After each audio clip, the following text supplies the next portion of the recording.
Let's go.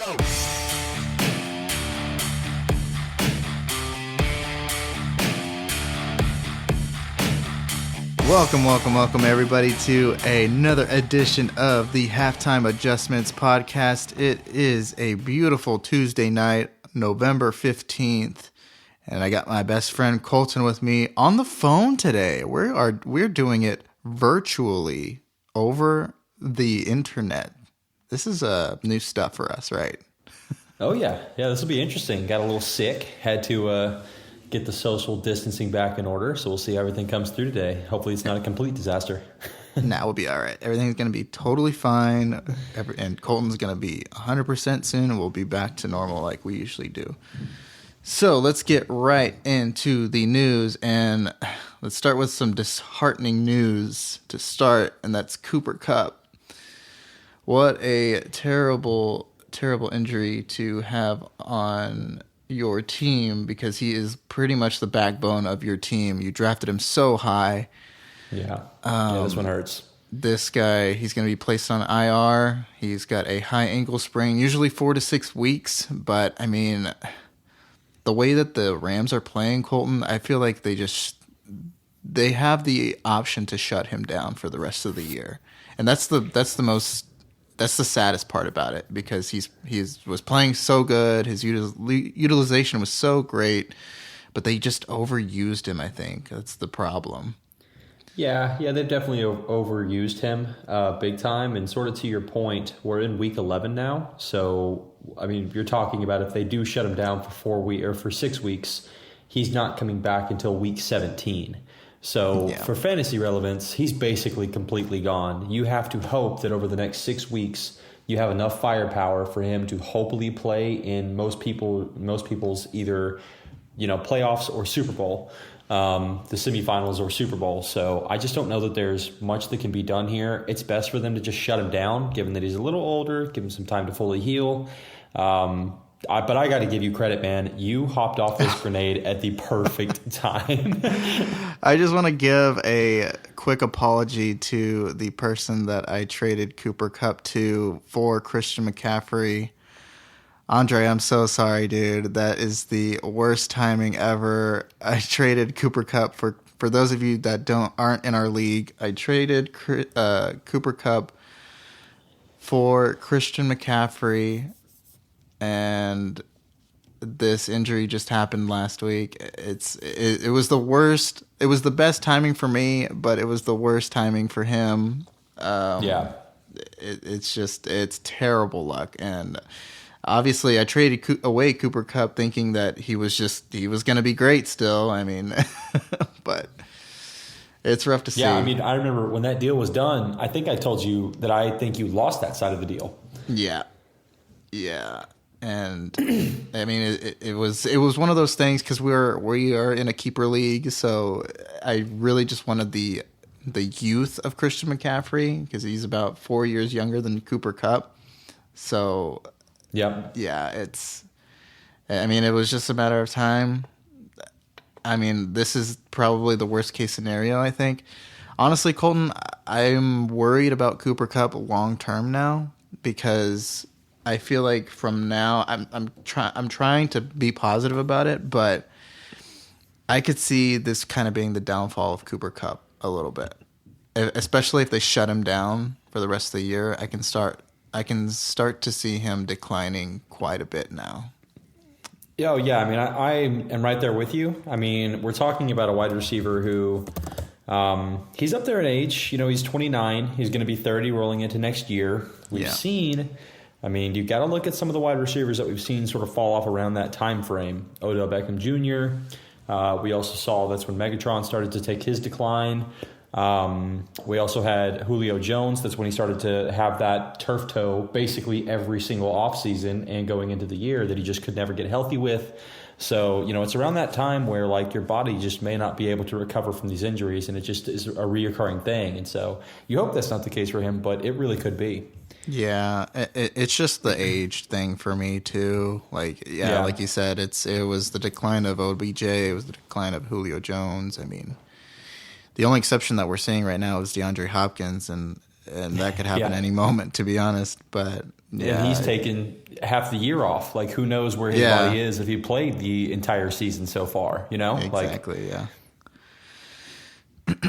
All right, well, let's move on from this upsetting news to more upsetting news. Let's talk about Zach Ertz. His knee injury will put him out indefinitely. It's looking like he will be out for the season, unfortunately. Not good. Really not good for Zach Ertz. I mean, Zach Ertz owners, like, we will talk about his replacement in the waiver segment later. But yeah, he's planning to get a second opinion on the knee injury, but it's not looking good. It could be a season-ending injury for sure. Yeah, this one hurts. He's been pretty steady this year and carved himself out a pretty good role over in Arizona. So Michaela's father, I play in a league, and it's like a family league. Michaela's my fiance, for those who don't know. I should say, her father, he has Cooper Kupp and Zach Ertz. Oof. So this is about the worst case scenario for him this week. He's really hurting. And there are people out there who are in that situation, and man, is it just a rough one. So to lose him for the year, it's a big loss for their team, but also for fantasy owners in a already very, very tight end year. Like the depth is just being tested of good tight ends, and then you lose one who was performing not at an elite level, I'd say, but he was tight end 4 in most scoring formats. So that's a guy to lose there. That hurts. Yeah, it's definitely extremely rough. Yeah, but we'll talk about his replacement later on some more news with the Arizona Cardinals. Hollywood Brown, his earliest return will be week 14 after their bye, according to Cliff Kingsbury. Whoop, whoop. So yeah, he is eligible. He is eligible to return, but they're saying that his earliest that he will return is week 14. So we shall see then if he comes back. So that's some good news, I guess. Right? Semi good news. Yeah, going into the playoffs, you'll love that. Yeah, going into the playoffs, definitely, for sure. On more tight end news, Dallas Goedert, he is also in the he's also on the injury report. They're saying he's going to miss some time with his shoulder injury, which is not great. Dallas Goedert, he's also one of those other tight ends that's really good on your team, and missing this guy, it's gonna cost you for sure. But yeah, he suffered a shoulder injury in this last game, but he suffered a shoulder injury against the Commanders. Come on. I can't. It's hard to say, dude. Suffered shoulder injury. All right, I got it. Suffered a shoulder injury. That is tough. So I want to put a little tidbit here about this injury. From what a lot of people are saying, this came off of the play where he had his face mask ripped backwards, and it was a no call. So and I just have to say, Luis, this one hurts, buddy. This one really hurts for you. He lost by less than 1 fantasy point, and it was because of the Goddard injury. Caused him, I think he ended up fumbling the ball. Because of that fumble, he ends up completely losing that match by less than a point. So, sorry, buddy. That really hurts you. If you had those 2 fantasy points, you would have won this week. Not that your season is doing very well, but maybe it would have saved you the embarrassing punishment that's going to come at the end of this. Oh, yeah. I can't wait for that. That's going to be fun. It's going to be great. I can't wait for that. Oh, it's going to be so good. All right, let's move on to some good news. Both Mike Williams and Keenan Allen are scheduled to practice, so they are planning on returning from injury. So Justin Herbert might have his weapons back. We'll see, though. He needs them. Boy, does he need them, because he is not performing at all without them. Like, he has nobody out there. Joshua Palmer is not doing anything really out there for them. I mean, it's really Austin Eckler. Gerald Everett got injured too. Yeah. So that's another tight end that you were talking about who's picked up an injury. I think his is a groin, if I'm not mistaken. So, I mean, now he's day-to-day. And it's like, wait, when is this guy going to get some stability? Like, this offseason for the Chargers needs to be like, we need to get Allen or Herbert weapons. Like, that is their top priority. This draft, they should be going in and getting a first-round wide receiver and or tight end that they find to be an elite caliber who has a good health history. Right. Somebody that can stay healthy for sure. Jeez. Yeah, enough of this. He needs somebody who's, I mean, Keenan Allen has always been great, but as another guy that's like gotten older and he just can't shake these injuries. He has for the past few years now has not been able to shake the injury bug. Yep. Yeah. Definitely regressing with age too. So, but yeah, I mean, if he can get Mike Williams back, I think that'd be a big boost for Herbert for sure. So yeah. Let me ask you just real fast. I'm just curious to know. Like, I didn't know this, so I knew Keenan Allen was sort of up there in age. He's 30, so next year he'll be 31. That's around the age where, again, we've talked about the sort of the fall off. Right. Mike Williams next year will be 29. Did you know he was that old? I thought he was like 26, 27. Yeah, I knew he was older. The only reason why I knew he was older is because I knew he's been on the Chargers forever, it seems like, and they haven't utilized him until like last year. So, yeah, I knew he was older, but I didn't know he was like 29, honestly.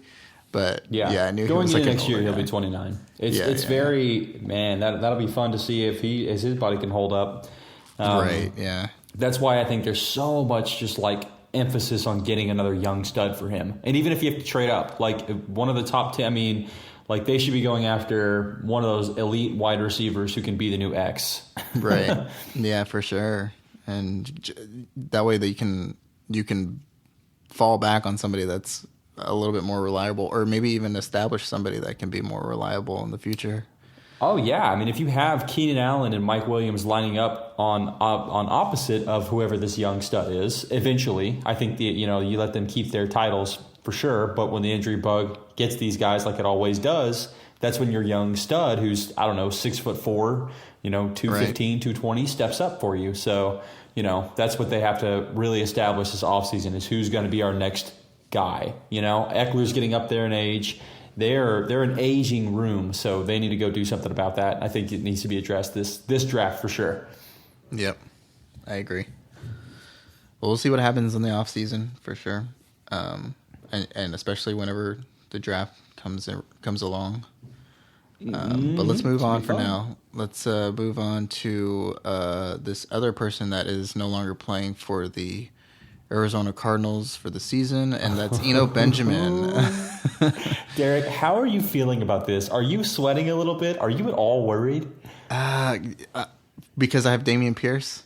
Yeah, as a Pierce owner, are you? As a Pierce owner, I sort of am a little bit, but I know that Levy Smith really loves Dameon Pierce. So here's the thing, because Eno Benjamin, he's good. Like he has shown us that he is really good in the running back position, and I'm really surprised that they cut him. Like that's so shocking. Man. That's so surprising. Yeah, because James Conner, he's barely coming back from injury, and you cut your number one backup running back. That's insane to me. He's 23. So, it's not like he's old. Yeah, exactly. He's young. I mean, he's shifty. He knows the system now. It looks like, but now they cut him, and now he's on a team with Dameon Pierce, where all they do is pretty much run. See, that's the thing, though. That's what concerns me, because the fact that Dameon Pierce is getting all of the carries, that's what makes him valuable, it seems like, because their offense is just terrible, and like their defenses that are squaring up against the Houston Texans know that their offense is terrible, and that they know that they need to stack the box. And so now with Eno Benjamin over there, it's going to drop Dameon Pierce's his value a little bit. I don't think it's going to be a lot. For sure not this week, because he's brand new to the system. But going forward, it's kind of concerning.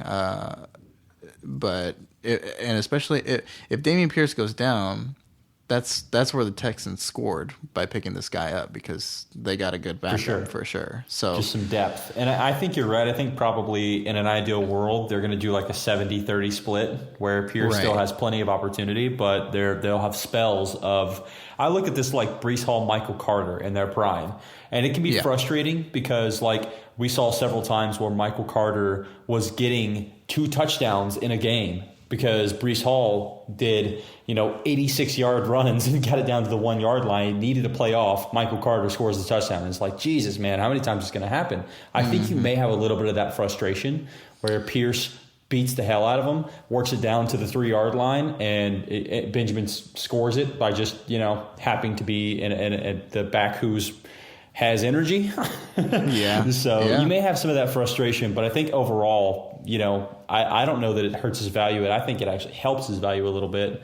I agree. I agree a little bit to that point too. Just because like it could take a little bit of the pressure off of Dameon Pierce for sure. And it will also give him some time to rest. It'll mean that he will less likely get injured as well. But yeah, it's like there's a lot of pros and cons to it, I think. So I think that's kind of the best way to put it. So yeah, I agree.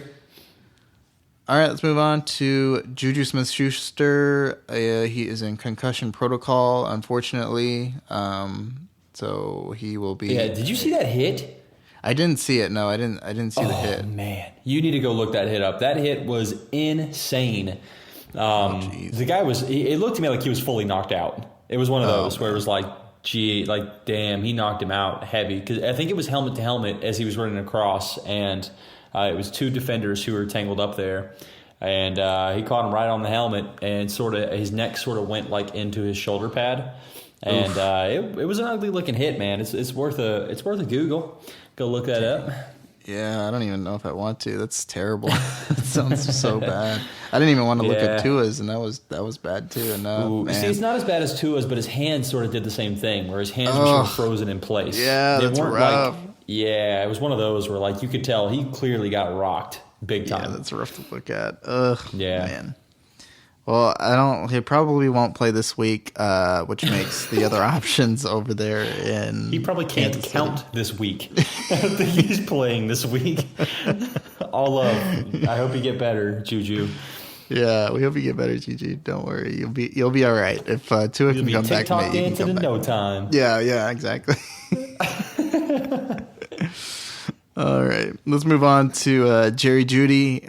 He suffered an ankle injury. It looked terrible on the field, but their head coach says that it's minor. So, hopefully he will bounce back from this. But it's an ankle injury. I don't know what kind of ankle injury it is, but it's very mild. So he isn't expected to miss much time, which is good for Russ if you rostered him for some reason.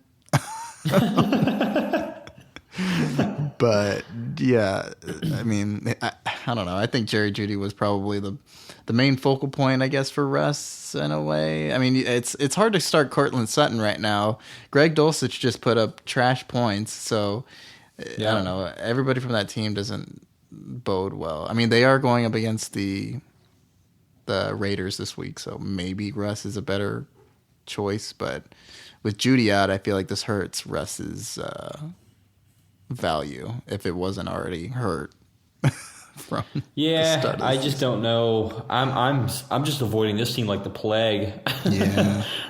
It's one of those things where they have a bad offense and a good defense. So people that play against the Broncos are bad, and people that play on the Broncos are bad. It's just it's one of those situations. Just avoid it at all costs. Yeah.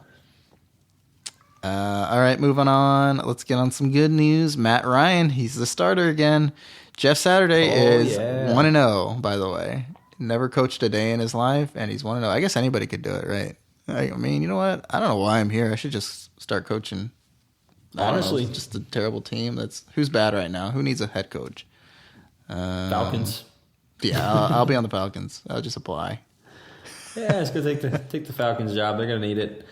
Yeah, I mean, you know Falcons, what? This is actually kind of fun for like the average man, because like I've always said, it's really tough. Like, I feel like it's impossible to get into coaching at a professional level unless you are an ex-player or have had 20 years with a team. Right. And Jeff Saturday is the he's the complete opposite of that. Like, he's just the guy who has some analytics, and I'm not taking it away from him as his ability to do his job, but like, it's nice to see someone who isn't like, yeah, I played football for 15 years and then I decided to get into coaching. He's like, no, I'm just a guy who really enjoys football. So it's kind of cool. I enjoy it, and I hope he continues to have success for that reason. You know what? They play the Eagles next week. Could you imagine if the Indianapolis Colts go into Philly, or actually they're playing Indianapolis. Could you imagine if they just beat the Eagles after this loss that they just had from the Commanders? That would be insane. I would love it. So they beat the Raiders, right? You know what's kind of funny about that situation? Did you see the tweet that Jeff Saturday posted? Yes, about the Raiders are trash or something like that. Raiders on October 30th. It was like 2 weeks before he got the starting job. He says Raiders look horrible, then goes and beats them. Sign him on a 10-year deal. Yeah, he was Give right. him all the money. No, if he goes and he beats the Eagles, the GM looks like a genius. Because this was a move that everybody was really shaking their heads at. But it's hey, they're 1-0 since he started. This is looking great. The GM needs a lot of props for making a ballsy call like this, instead of going with the, I'm just going to recycle one of the head coaches that's been doing this for 15 years and going 8-8. They took a shot and it paid off in week 1. Good for them. All right, he's week 1. Yeah, his week 1, yeah, for sure. And people benefit. Jonathan Taylor did amazing this last week. He looked revitalized. He looked like what you thought you were getting with him. Like, man, did he look solid. So, yeah, I wonder now if they can get Pittman going too. This could be a great team. Yep, exactly. Matt Ryan to the moon. No, just kidding. Don't think of Matt Ryan. Leave him alone. Yeah, don't worry about Matt Ryan. All right, let's get on some more good news. Mark Andrews could finally return from his long stream of injuries. He is Coach Harbaugh is optimistic that he will play this upcoming week. He's coming back from his knee and shoulder injury, and they're going up against the Panthers, so it would be a really easy matchup for him to return. So if there's ever a time to do it, this is your game. So hopefully the bye did him well and he got better, healthy. Yeah, for sure. So hopefully Mark Andrews plays. I know people are missing him for sure after the week 7 and week 8 just terrible games that he had. I made a trade for Mark Andrews in one of my keeper leagues that I'm in, and I took the risk because I traded Kyle Pitts away. I traded Kyle Pitts for Mark Andrews because he doesn't have anybody who's really worth keeping on his roster right now. So he wanted a young stud, thinking that Falcons will draft a quarterback next year, get a new head coach, and sort of revitalize his career. But I am 7-3. I'm in first place, so I need the points now to try to go and make a run for the Super Bowl. So I traded away the most youthful prospect at tight end for a guy who is sort of in his prime, and I'm hoping I am eagle eye watching this for his return. Yeah, that's a tough call there. Like, especially if you're a dynasty. I know Kyle Pitts is supposed to be like the best tight end in the league right now, but they're not using him like they should be. And if they do go out and draft a quarterback, which I'm hoping that they do because they desperately need one, does Kyle Pitts come alive from that? Because the thing is that Kyle Pitts, he's getting targets, but they're just very bad targets right now. Yeah, they're big overthrows, and right now Atlanta needs to do worse, straight up. This has been probably one of the most let's put it this way. There are teams that are 5-4 right now Like the New England Patriots, they're 5-4, and they have the 21st pick in the draft. Yep. That's insane to me. So to put just to kind of put that for Atlanta's perspective, they're 4-6 and they have the 12th pick. They need to really start throwing their season away because there's a lot of 3-7 teams at the moment, 3-6 teams. So they have to go on a big losing streak, which the coach is fighting for his job, so he's trying to do the exact opposite. But you got to think if they can get a new head coach in there, I think that has way more to do with what he could produce than the quarterback does. I think Mariota obviously needs to go as sort of a rental player. I don't think they're looking for him as a long-term solution. If they can get their quarterback, they need to pair it with a new head coach who has some youthful thinking potentially. Yeah, for sure. Which is why I'm applying to be the coach over there. So. Yeah, go for it. Yeah, you can do it. Just scheme to get him open all the time. Yeah. Don't worry, guys. I'll fix Kyle Pitts. Don't worry. If anyone can do it, Derric can do it. He'll fix Pitts. Yeah. All right, let's move on. Khalil Herbert, he is on injured reserve now with a hip injury. This is good news for David Montgomery, but I mean, Justin Fields is the primary running back right now, it seems like. So yeah, it sucks. Their second best rusher on the team just went down, and now their third best rusher, and Montgomery has to step it up. But regardless, it doesn't matter because their first best rusher is still there. Oh my goodness! And this is going right into our banter talk. Justin Fields over there is the running back one. It's ridiculous. Over 2 games in a row, over 100 yards. He's breaking records as a running back quarterback. And Colton, you made a really good point how this is how Trey Lance was supposed to be this year. Oh yeah, no, I do think so. Like this is another week for him where he has rushed over 100 yards. He scored 2 rushing touchdowns this week, 13 carries for 147 yards. Last week, 15 carries for 178 yards. But he's not really throwing a lot of picks, anymore. He threw 1 pick this week against Detroit, but no picks in week 8, no picks week 9. He's looking red hot right now, and I think a lot of people who, especially me, I'm one of those people, and I know, Derric, you were too, we all thought this is what we were getting with Trey Lance. And then he breaks his ankle. Obviously, you never know what he could have been. Was this what we were going to get from him? But I don't think anybody really saw, and they were in the same draft class. So, when you were comparing these guys, everybody was like, oh, it's Trey Lance. He's going to be top 10 quarterback. Well, Justin Fields is quarterback 4 on the season right now, and he looks every bit as good as what we thought Trey Lance was going to be. And there's a lot of people kicking themselves, I'm sure, for sort of taking that route instead of the latter and having the quarterback 4, and especially in dynasty formats where you could have had, what looks to be Lamar Jackson combined with Mike Vick combined with Cam Newton.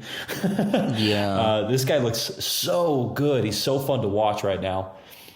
And it's insane too because he's even more it's kind of like the Bears just flipped the switch with this guy because at first they weren't throwing the ball. They were getting behind. They weren't utilizing his legs at all. It's one of those things where they changed the offense to revolve around his style of playing, which is kind of like the way Lamar plays, and it's making him a better quarterback. It's making him more accurate. I mean, it's they lost 2 games in a row, even though he just put up these amazing points. They lost, but they're finally using him the way that he's used to playing football, which is the new way that everybody should play football, it seems like now. Yeah, no, you're absolutely right. It's super intriguing. The way exactly what you just said, if you break down the past, if you break down weeks 1 through week 6, he had a combined total rushing yards of 282. It's not that good for what you expect him to have. If you take the past 2 weeks just the past 2 weeks for this guy, he has had 325 rushing yards. Yes. So just in the past 2 weeks, he outperformed what he did in even through week 7. He had more rushing yards in 2 games than he had in the first 7 weeks of the season. So I am really excited to see what they continue to do with him. I think they're going to just let this guy run with it and let it fly. So this is so great to see. They're letting him have fun. They're utilizing what they got. Like this is what, whenever you got him, this is what you knew him to be. So I think everybody's worried about what they saw with Cam Newton and rushing quarterbacks, and you don't want him to get injured. Of course, RG3, you've seen it. But I think you can't take a guy and have him change his complete style and expect him to have the success that you drafted him for. You know, if he has a short career, he has a short career. You just have to let him play it out. Yeah, and you have to ride the wave with this guy too, because like he might not last like till he's maybe Aaron Rodgers' age and like be running that late in his life, but like at the end of the day, you just need to win a Super Bowl, and I think that's what the Bears are figuring out at this point right now. And they just need to do what is best for the team right now, which is utilizing Justin Fields the way he's used to being utilized. So, I can't wait to see what this guy does, because he is proven it. He's proven it on like even good defenses. Like he played like this against Dallas. He played like this against New England, which are great defenses. And like, this offense is just starting to come alive, along with Cole Kmet. And we told y'all last week that Colton Kupp was going to go off, and he sure did go off this past week. Colton Kupp. If you guys didn't, if you guys didn't grab him, y'all should have grabbed him for this week. So I'll just put this one last thing for Justin Fields. Starting week 12, he has the schedule from hell. And it's going to be really intriguing to see. So week 12, he has the Jets. Week 13, he has Green Bay. Then he has a bye in week 14. Week 15, he gets Philly. And then week 16, he gets Buffalo. Then Detroit again in 17. Minnesota 18. So the remainder of his schedule after this week, he gets Atlanta this week. So that'll be a cakewalk, hopefully, for him. But after that, you have a lot of tough defenses to face. So, man, it's going to be fun to see how that goes through the remainder of the year for him. So let me ask you this then, Colton. Would you trade Justin Fields high at this point right now? Am I like dynasty or what? What format? Let's do redraft. Redraft leagues? I think yes, I would. Okay. I think I'd trade him. I think I'd try to package him together to get one of the more stable quarterbacks who I see having success late season. So if there's a possibility you can package him up for Mahomes as a big example, I think if you can make that happen, bring it together. I'd try to move him, I think. The rushing upside is there, but with how many late defenses, especially during the Super Bowl, I like fantasy football Super Bowl, that's normally week 15, week 16, right? For most people. Yeah. Sometimes week 17, but like week 15 is Philadelphia, week 16 is Buffalo, and week 17 is Detroit. We just saw him torch Detroit, so you want him there for week 17, but back-to-back really, really, really tough games in your playoffs and potentially your Super Bowl? Nah, I don't want that. I'd try to move him. Okay. Hold on, let me ask you this. In Dynasty, would you trade him for Joe Burrow? Yes, I think I would. Okay. I think I'd trade him for Burrow. Okay. Yeah, I think Joe Burrow. Oh, that's a really, really good question, though. Man, that's a tough one. Yeah, that one's tough. That's a lot closer now that I'm thinking about it. Because Joe Burrow has basically no rushing upside, and he gets sacked like 10 times a game. Exactly. But that's the thing. Like, Joe Burrow obviously has more weapons than Justin Fields does, and he doesn't run, obviously, but he has a longer shelf life too. That's the thing. Like we've seen, like you could probably keep Joe Burrow for maybe the next 10 years if you're in Dynasty or something like that. So Yeah, I gotta say, most people who probably have Justin Fields, he's your backup quarterback. You probably took him very, very late. So what I'd try to do is probably give him to a guy who has like Matt Stafford right now, and try to go get an elite weapon. Like if you could do a Matt Stafford, if someone has Stafford and they also have ETN on their roster, for example, I'd try to give them Justin Fields for ETN. And if they're desperate for a quarterback right now, they're probably happy to take that because no matter what the format is, quarterbacks score more points than anyone else. So, right. But if you have him as your second quarterback and like Tua is your first or something like that, or Burrow is your first, or hell, even Dak or someone like that, like there's a lot of worlds where Justin Fields is not your only quarterback you drafted. So if that's the case, then yeah, I'd trade him for a weapon, not necessarily another quarterback. Even in dynasty formats, I think I'd be willing to do that with a strong quarterback class coming this year. Oh, okay, yeah, I agree as well. The quarterback class upcoming this year or this next year is pretty strong. So yeah. Hopefully you can snag one of those guys instead and trade your very high asset for a young running back or a young wide receiver or a high draft pick going into next year or something. Right.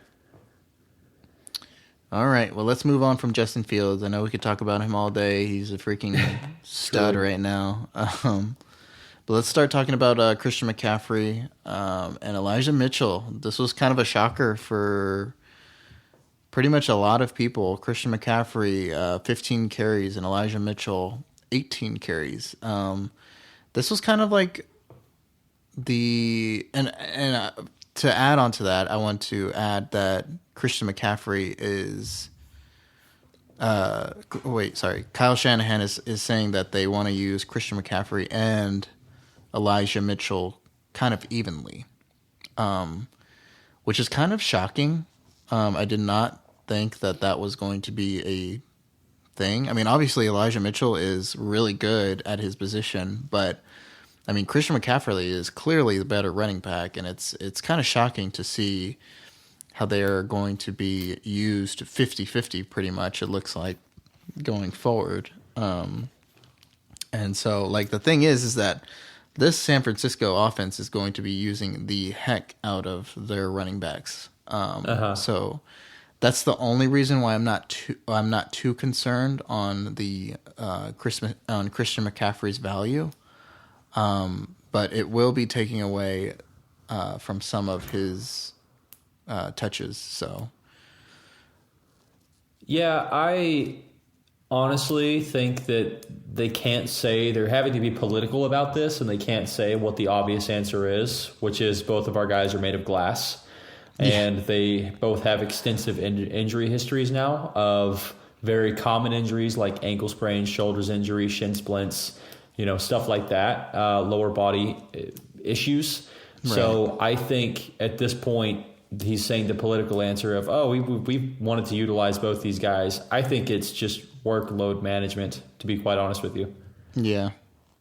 And honestly, this kind of makes me feel a little bit better about Christian McCaffrey's value going forward.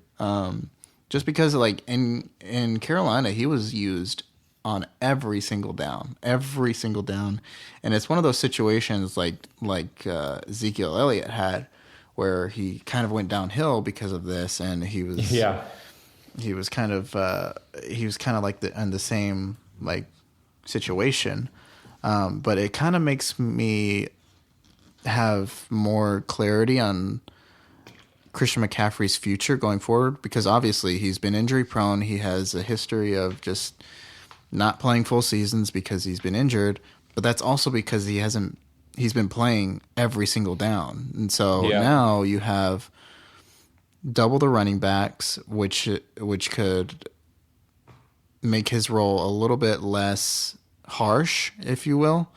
And so now his touches could probably maybe be even more valuable going forward. Yeah, I actually agree with that. I see this as not the worst move in the world, especially when you have two guys who just can't seem to stay healthy. So, this is, I think, probably the best way you play it with your guys, and they make the most of their touches. Exactly. Mm-hmm. Do you think that this puts Elijah Mitchell into flex territory, Colton? No, I don't trust him enough. I don't know. I'd have to see probably another 2 to 3 weeks of him being consistently, around that 15 touch mark.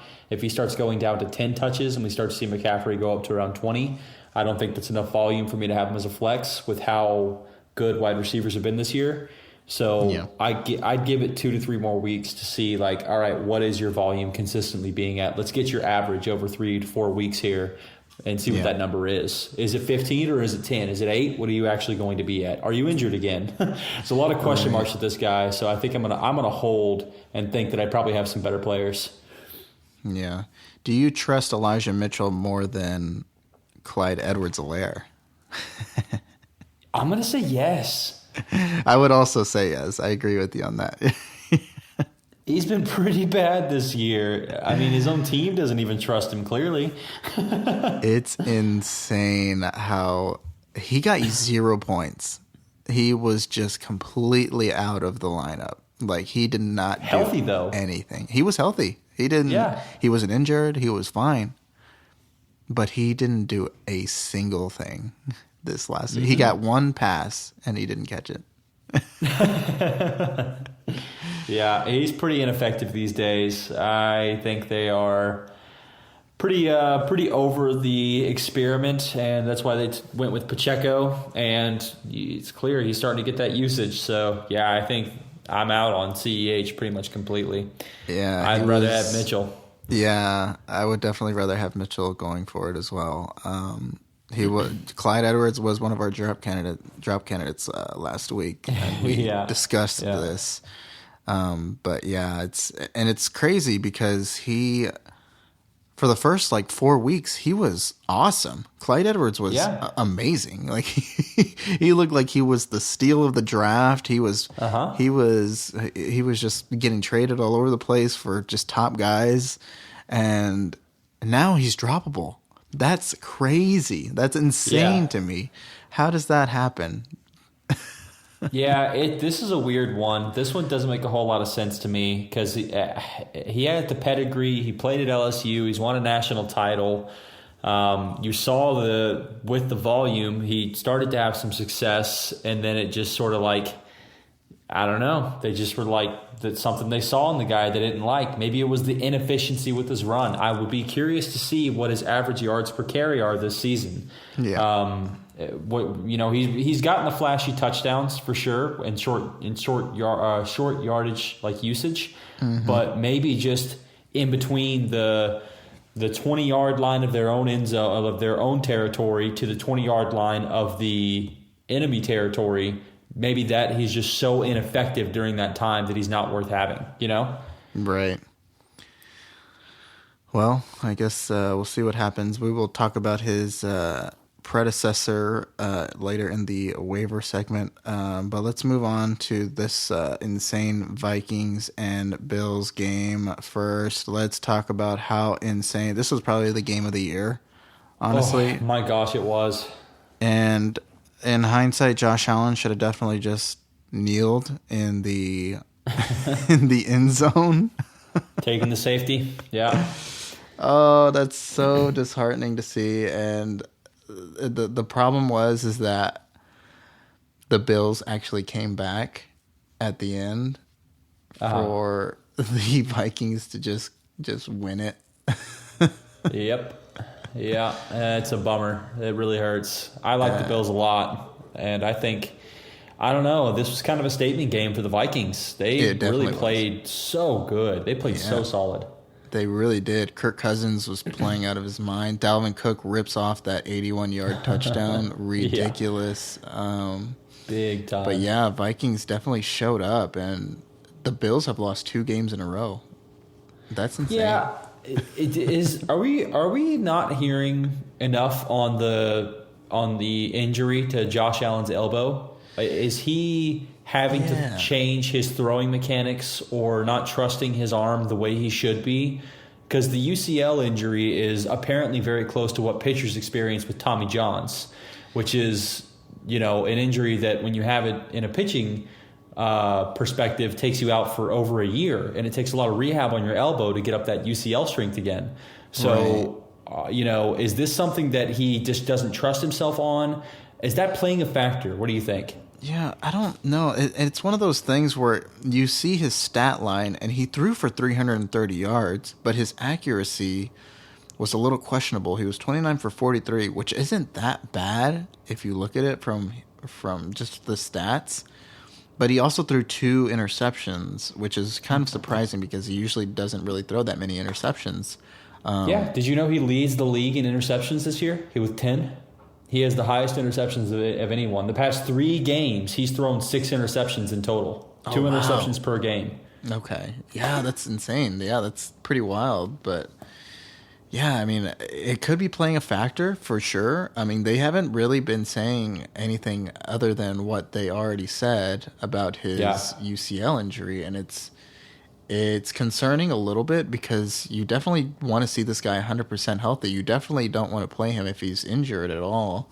And the thing that kind of worries me is that they're overusing him just so that they can make it into the playoffs. And their division is good. Like, they're currently tied for 3rd place right now. Yeah, they can't take games off right now. Yes, exactly. So it's one of those things where, like, they are trying to they are trying to go to the Super Bowl this year. Yeah. And the Dolphins are currently in 1st place right now in that division. So, yeah, I mean, it's one of those things where maybe you should let Josh Allen rest for 1 week. I mean, who do they got next week? They're playing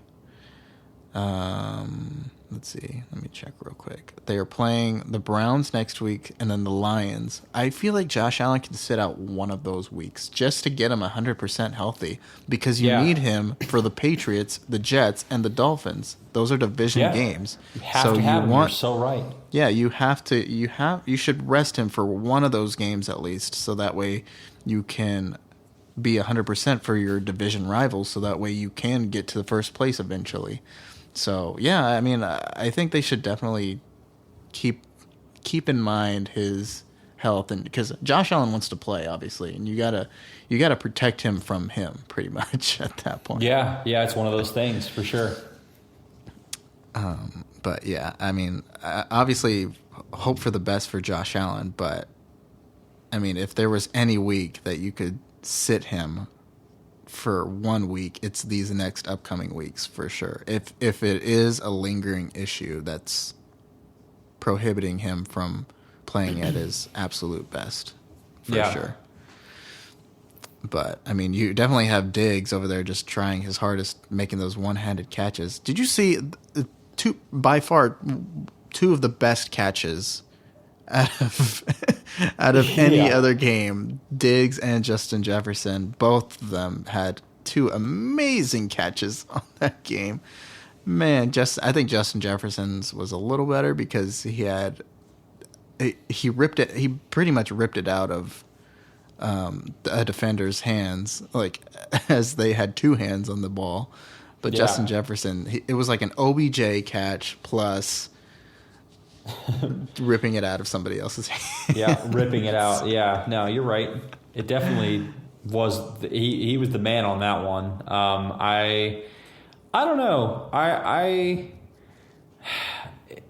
They were feeding off each other. It was a lot of fun to watch. Oh, yeah. It was a lot of fun to watch. I think that Jefferson definitely had the better catch of the 2.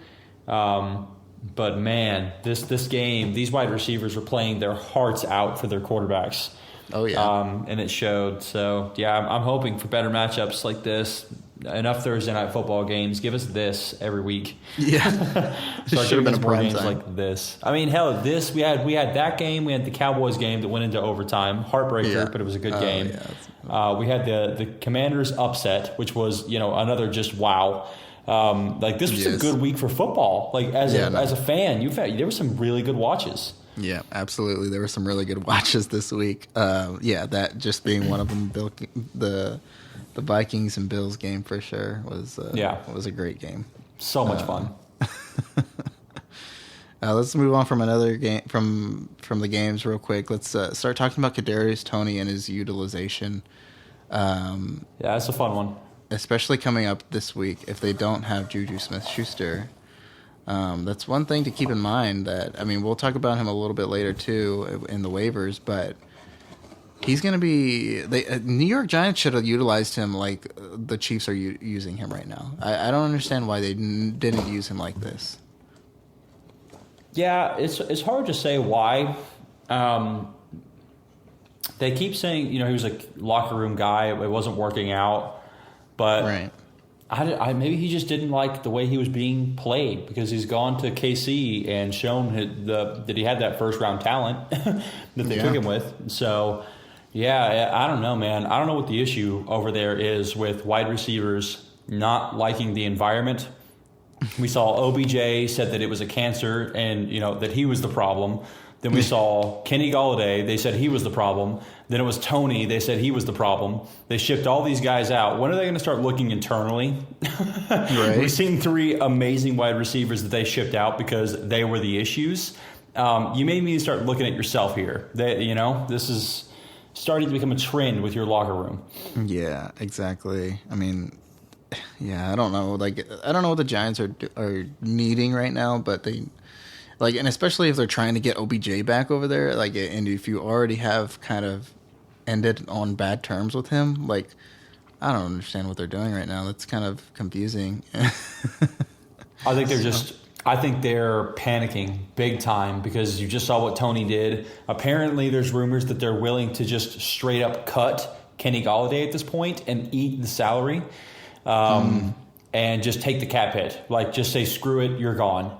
And I think by doing that, they would hit the panic button enough to say, all right, come on over, OBJ. You're 29, 30 years old. You're coming off an ACL tear. You're our wide receiver 1. Best of luck. That would be best case scenario for OBJ, I guess. I mean...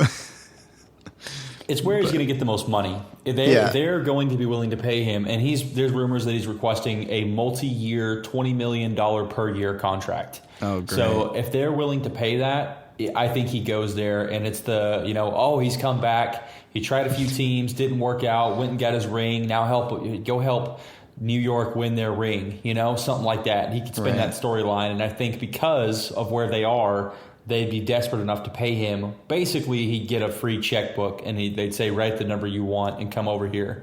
Yeah. Fans need the story. Oh, man. All right. Well, let's move on. We could probably banter all day, but let's start moving on to our King of the Hill segment.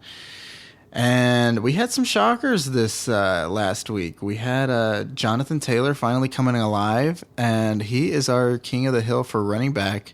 And for our wide receiver, we had CeeDee Lamb finally take the cake. He is our King of the Hill for wide receiver, and that is great to see as a Dallas Cowboy fan. Oh, yeah, big time. No, this is what everybody wanted to see with him, so thank God it finally happened. Yeah, this is what you drafted him to be, for sure. But, I mean, we'll see how they use him going forward. But it was a great week for him this week. So, absolutely. All right, Colton, I'm going to start off with you for wide receiver. Let's hear your Prince of the Hill for this week. Okay, yeah. I am going to go with the guy we just finished talking about, or one of them at least. It's Justin Jefferson. I think it's pretty cut and clear that he is the best wide receiver in football. And he has a favorable matchup against Dallas, who just allowed Christian Watson to score 3 touchdowns and absolutely torched them. And now that I'm thinking about it, are we sure it's not Watson who is the King of the Hill? No, it's not. I think he was in 3rd place, right behind. Okay, so he didn't get the yards, but he received the touchdowns. Now that I'm seeing it, 3 touchdowns. That's a problem, Dallas. Get it together. And you just versed a guy who doesn't have the pedigree of Justin Jefferson, and they didn't have a running back like Dalvin Cook, and they didn't have a wide receiver too like Adam Thielen. This is dangerous. Dallas is in trouble here. So you're coming off of what is a bad loss against your coach's ex-team. This is not a good look, and I think Justin Jefferson could cut them apart. Yeah. I'm going to go with my running up the hill is D-Hop. For similar reasons, they lost Ertz. I think they're going to really lean on D-Hop this week. So hope that he can, be that guy for them, and maybe Kyler Murray comes back and they find that connection. Yeah, I can definitely see that happening, especially with Ertz being out indefinitely. Here's an interesting stat, real quick, going back to Christian Watson. He had 4 for 107 and 3 touchdowns. 3 out of 4 of those passes were touchdowns. Oh my just gosh, a you're crazy kidding. stat. So That's insane. yeah, just a pretty insane stat there. All right, so let's move on to my Prince of the Hill for wide receiver. And I went a little bit lower here. So I'm going with T. Higgins as my Prince of the Hill for this week. And, I mean, obviously they're coming off of bye. It's one thing to not have Jamar Chase, but it's another thing to be going up against the Steelers with no Minkah Fitzpatrick out there. So I think T. Higgins needs to stand up and step it up a little bit here.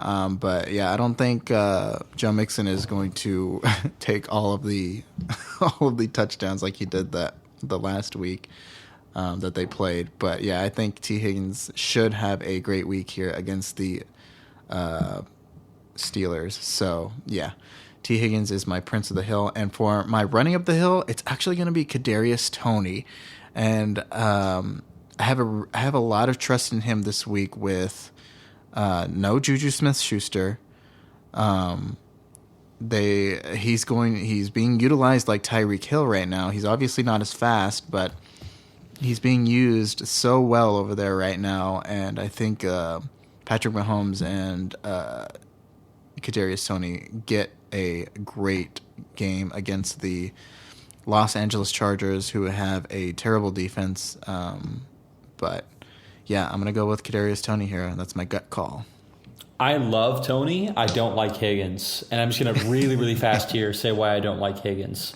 Okay. So although there's no Minkah Fitzpatrick, one of the things that they've really struggled with, the Bengals, is their offensive line. Mm-hmm. And one of the big news that recently happened last week, obviously TJ Watt has returned. Yep. They're going to be playing him next week, and here are some stats for you that are very interesting.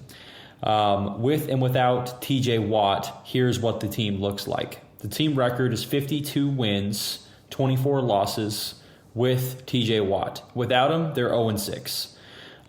Points per game allowed. With TJ Watt, it's only 20. Without him, it's 26. So they allow an extra touchdown per game.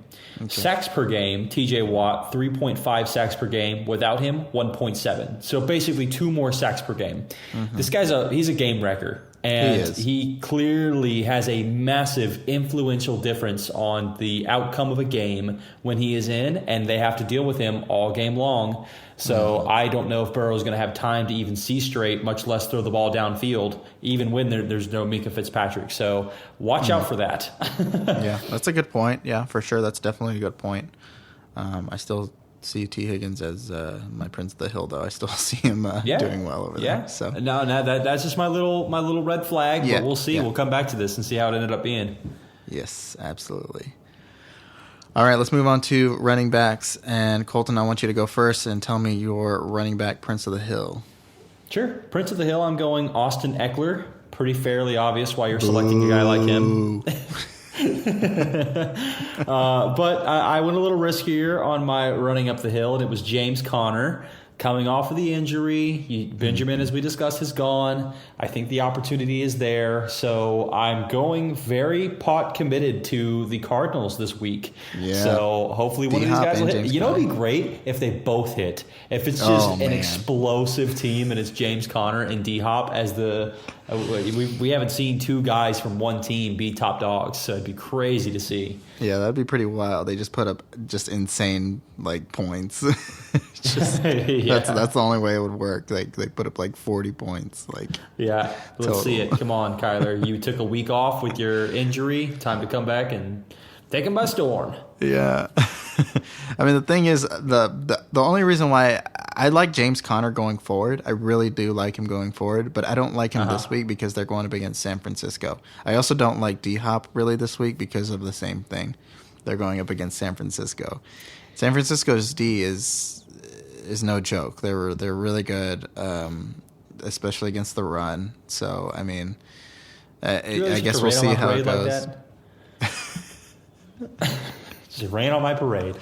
Talking these guys up, and you're just like, nah, they're going to suck. Hey, Which you know I what? guess You they did the same thing to the you did Bengals. the same thing with T. Higgins. I don't want to hear it. I don't That's fair. All right. Let's talk about my Prince of the Hill this week, and that's Nick Chubb. I went bottom of the barrel here and got Nick. Boo.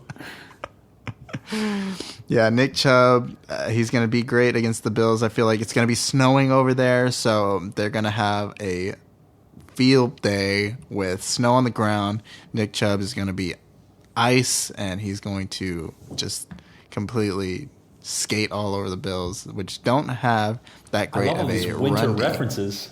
Yeah, you like that?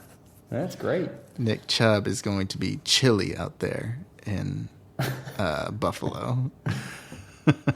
That was a little stretch. Yeah, that was a little bit of a St. stretch. Nicholas Chubb is Oh, there going you to be he's going to be firing on all cylinders.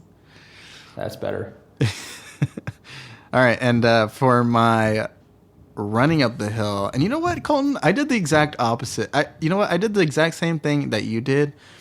I'm going with Isaiah Pacheco for my running up the hill. And I have two Chiefs. You're right. I did the same thing. You did D-Hop and Connor. I'm doing Kadarius Toney and Isaiah Pacheco. So now with the news that about Clyde Edwards-Helaire just being terrible, yeah, I think Isaiah Pacheco is definitely benefiting from that. He had 16 carries this past week. He had all of the carries, I should say. He's going up against the second worst run defense this week. So yeah, I like Isaiah Pacheco this week. I like it. Good call.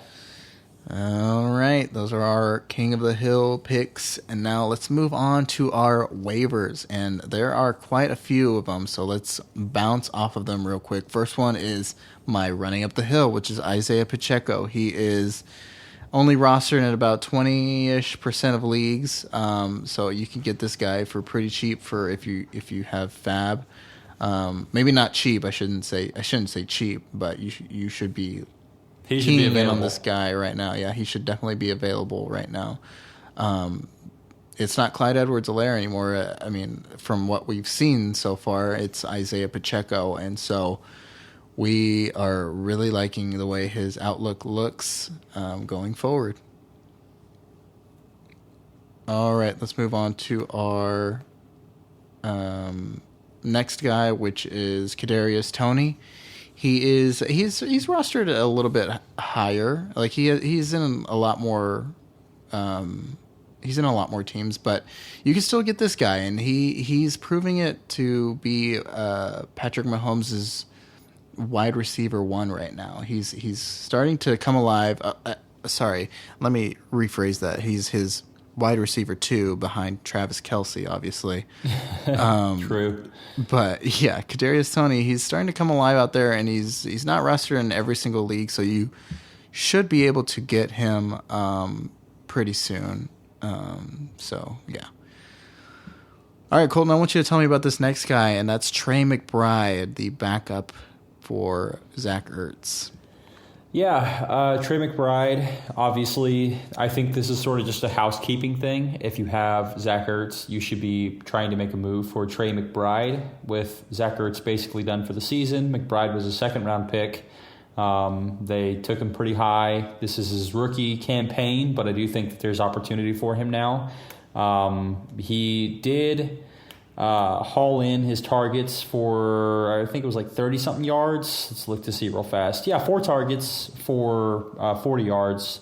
So, hopefully you want a little more work, and I think you could start to see it with him. So, I think it's not a lot of. I'm putting in a claim for him in my Fab League, but I'm making it $0. I'm not, jumping over the moon for this guy. It's really just housekeeping work here, swapping the old for the new.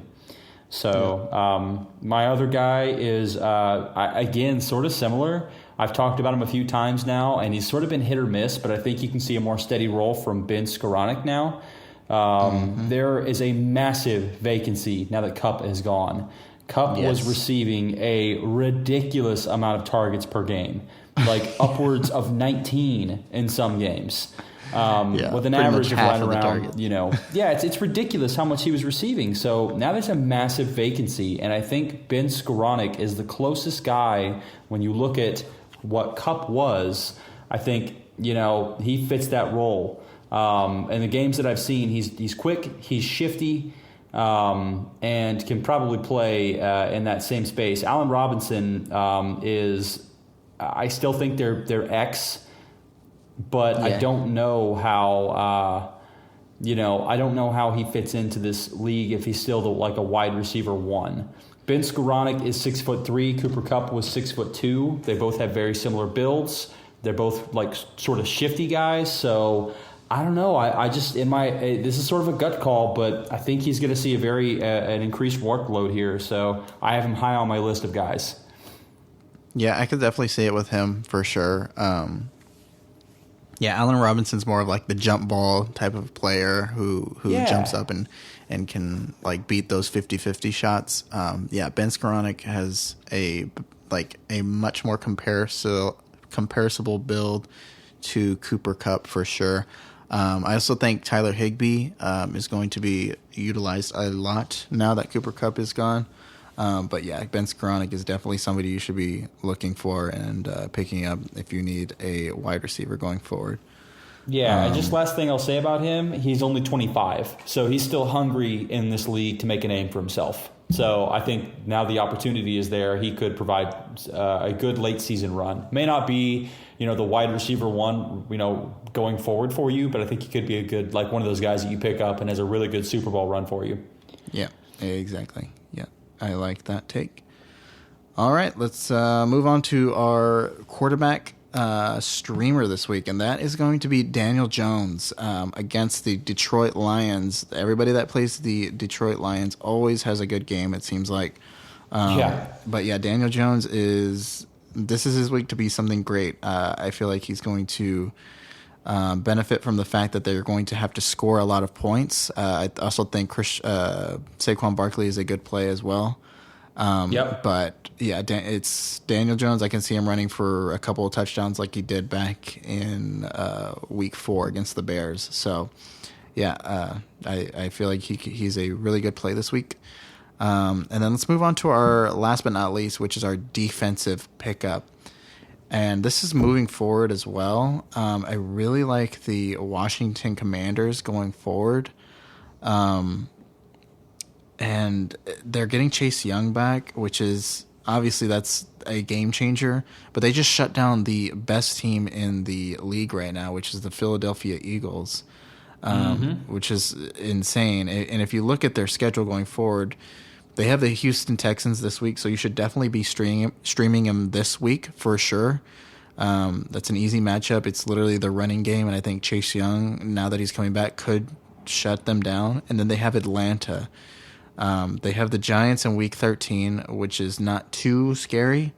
But, these next couple weeks for the Washington Commanders, they are looking pretty juicy for them to be able to produce good points. I can definitely see a couple of turnovers on that side. So, I agree. This is I think that you may get the defense you thought you were getting when they were drafted really high.